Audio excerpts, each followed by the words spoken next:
कक्षा 6 अभ्यास 11 समीकरण एक चर में। समीकरण एक चर में भी होती है, दो चर में भी होती है, तीन चर में भी होती है। अब चर क्या होता है? यानी कि वेरिएबल्स वैल्यू होती है, ठीक है। यानी कि जैसे एक्स वाई जेड ये सब चर होते हैं, क्योंकि इनकी कोई भी वैल्यू जब हम किसी क्वेश्चन को हल करते हैं तो वो फिक्स नहीं आती, अलग अलग आती है, ठीक है। ये चर होता है। जैसे इसके बाद में अचर। अचर क्या होता है? अचर होता है वह वैल्यू जो फिक्स होती है। जैसे 5 है, 5 फिक्स है, 5 ही रहेगा। 11 है, 11 फिक्स है, 11 ही रहेगा, ठीक है। अब प्रश्नावली 11A हल करते हैं हम। प्रश्न: निम्नलिखित समीकरणों को हल कीजिए एवं अपने उत्तर की जांच कीजिए। यानी कि हमें समीकरणों को हल करना है और फिर उन समीकरणों की जांच भी करनी है कि हमारा जो उत्तर है, जो आंसर है, वो सही है या गलत है। अगर हमारा आंसर सही है तो जांच में लेफ़्ट हैंड साइड बराबर राइट हैंड साइड के आ जाएगी। अगर हमारा आंसर गलत है तो left hand side right hand side के बराबर नहीं आएगी। चलो पहले प्रश्न पे चलते हैं। प्रश्न नंबर 1 का ए है। प्रश्न दिया है आपको x + 2 = 3, यानी कि x + 2 = 3। उत्तर में x + 2 = 3। अब हम क्या करते हैं, यहाँ से पक्षांतर करते हैं, यानी कि बाएं पक्ष से दाएं पक्ष की तरफ ले जाएंगे तो चिन्ह चेंज हो जाएंगे। प्लस का माइनस होगा और माइनस का प्लस होगा, गुणा का भाग होगा और भाग का गुणा होगा। ये चीज़ ध्यान रखने की है।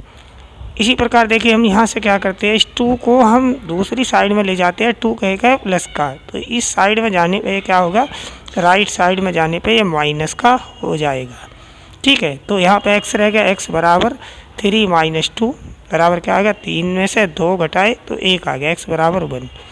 यानी कि x जो चर है उसका मान 1 आया है। अब हम जाँच करते हैं। ये जो साइड है क्वेश्चन की, ये बायां पक्ष है यानी कि लेफ्ट हैंड साइड, और ये जो साइड है ये दायां पक्ष है यानी कि राइट हैंड साइड। अब जांच में हम जिधर x है पहले से ले गए, यानी कि बायां पक्ष ले लिया हमने। बाएं पक्ष में है हमारा x + 2 रख लिया, ठीक है। x की वैल्यू कितनी आई, 1। ये 1 वैल्यू यहाँ पे रख दी हमने, 1 वैल्यू कहाँ रख दी, x की जगह रख दी। और 2 ये है, 1 और 2 को जोड़ा 3, और दायां पक्ष हमारा कितना है, 3। तो ये कितने आ गई, 3। तो दाएं पक्ष के बराबर आ गई 3। तो दायां पक्ष कितना है, 3। तो इसे हम कह सकते हैं बायां पक्ष = दायां पक्ष, यानी कि बायां पक्ष दाएं पक्ष के बराबर है, यानी कि left hand side = right hand side. Question number 1 का बी, ठीक है। इसमें क्वेश्चन नंबर 1 का भी में 3 + x = 4 इसी प्रकार का है। 3 + x = 4। हमने 3 जो है पक्षांतर करके दूसरी साइड पर लेके गए, 3 इधर लेकर आ गए हम, तो ये 4 में से 3 गया, 1 आया। x की वैल्यू यहाँ पर भी 1 आई। जांच में लेफ्ट हैंड साइड ली हमने, ठीक है। लेफ्ट हैंड साइड ली, और लेफ्ट हैंड साइड क्या है हमें, 3 + x = x की वैल्यू कितनी है, 1। x की जगह हमने 1 रख दिया और 3 को और 1 को ऐड कर दिया, यानी कि जोड़ दिया, तो कितना आ गया 4। ये क्या आ गया हमारी right hand side. Left hand side = right hand side, यानी कि बायां पक्ष = दायां पक्ष। इसके बाद नेक्स्ट क्वेश्चन में चले गए हम। Question number 1C। Question number 1C में चलते हैं। क्वेश्चन नंबर 1C में आपको जो वैल्यू दी गई है वो 15 = a + 12, यानी कि आपका ये दिया गया है, तो उत्तर में लिखेंगे हम 15 = a + 12, ठीक है। अब हम पक्षांतर करेंगे। देखिए यहाँ पे इस a को हम क्या कर रहे हैं, यहीं पर रख रहे हैं, लेकिन 15 को हम इधर लेके जा रहे हैं, तो -15 होएगा, ठीक है।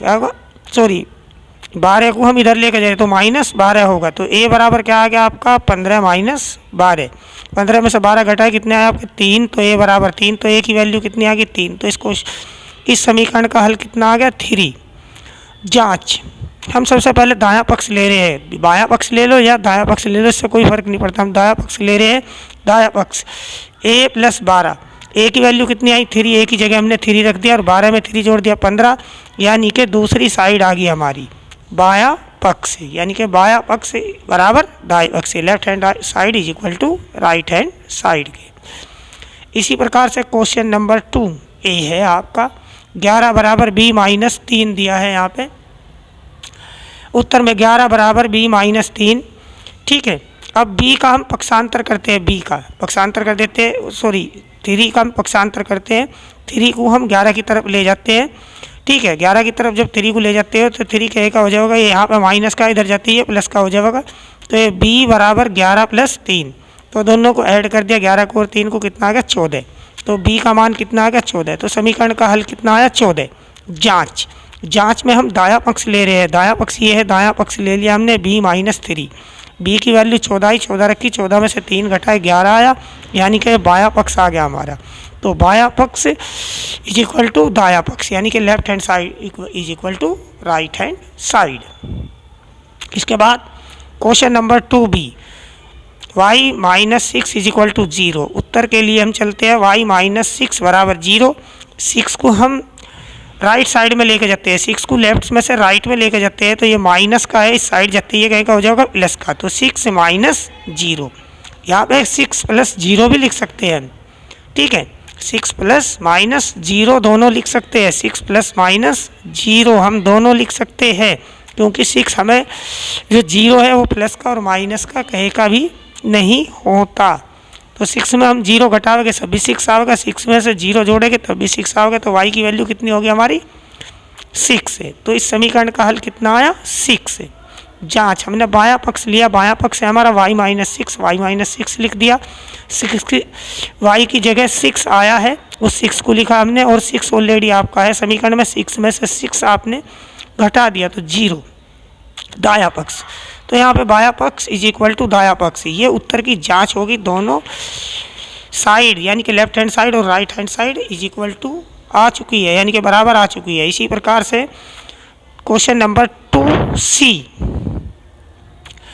क्वेश्चन नंबर 2c है 3 plus g is equal to 3, उत्तर के लिए हम चलते हैं 3 plus g is equal to 3, यानी कि हम 3 का इसका 3 का पक्षांतर करके 3 प्लस में है, इधर ले जाओगे तो माइनस में हो जाएगा, तो g बराबर यहाँ पे g बच गया, g बराबर, इसे तो हम इधर ले जा चुके हैं, तो g बराबर क्या होगा 3 माइनस 3। ठीक है, 3 में से 3 हमने घटा दिया, तो g बराबर कितना आ गया 0, तो g की वैल्यू कितनी आ गई 0। जांच में बायां पक्ष लेते हैं 3 प्लस g।